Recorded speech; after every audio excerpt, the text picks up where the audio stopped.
Hello, Math 215 peoples. How are you all doing? This is Professor Price. I wanted to post a little video in order to help you to use the frequency function to make a histogram. I guess first really what you do is you make a frequency table.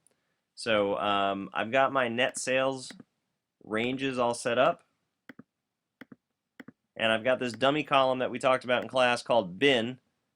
And in bin, what I want to write is the upper limit for each of the intervals into which I'm going to be sorting all the transactions. Alright, so now what I want to have happen is this frequency column should end up being populated with the number of sales that lay in each range. In order to do that, the first thing you need to do is you need to highlight these 6 cells.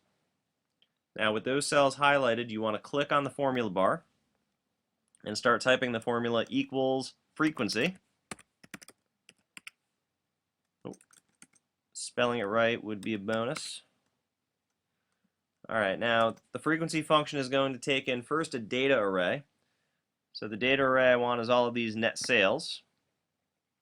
So those net sales look like they occupy B2 all the way down to B191. Oh crud. There we go. So now, comma. Now I also want to have the bins array after the comma. So these are going to be the bins. Oh, you might hear my cat meowing. She just jumped out of the bed. Hello, Isabel, you're on the internet.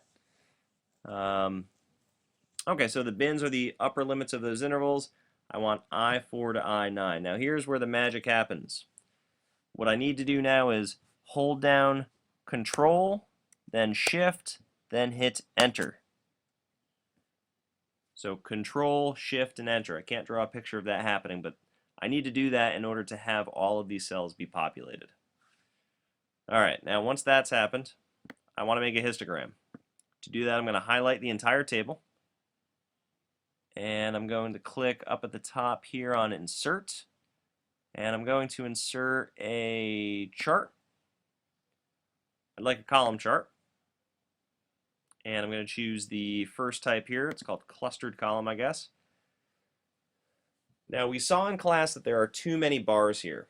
I don't want these bars that are corresponding to the bins. These are just telling me how tall the bins are, and that's not really important. I want to know how tall the number of people or transactions that was in each of those bins is. I want the red bars, not the blue bars.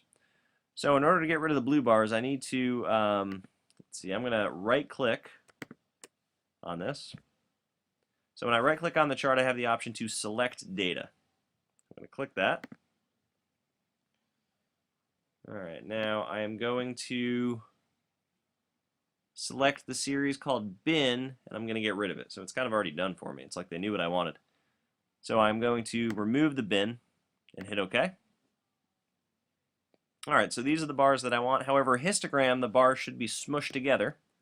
In order to smush those together, up here at the top where I have chart layouts, I want to pick the one that looks like a histogram. It's usually the 8th one down, layout 8. Alright, so there you have it. We have a histogram.